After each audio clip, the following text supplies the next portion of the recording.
magaalo aad u qurux badan ayaa waxaa ku noola jirta kooxda magacaabi jira saar way ahayd mid aqali badan karti badan waxayna ahayd mid dadka dhan ay jecel yihiin waxay ahayd gabar aad u karti badan waxayna ahayd qaf naxariis badan oo u naxariisata dadka waaweyn dadka yar maalin ayaa waxay isbateen wiil la oran jiray cabdireemaan wiilku wuxuu ahaa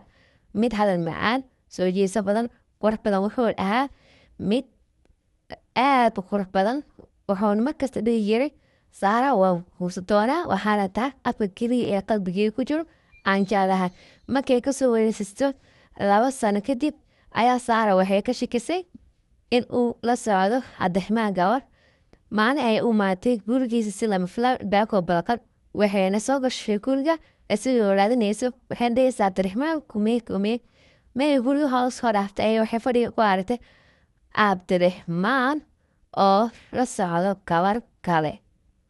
way naxri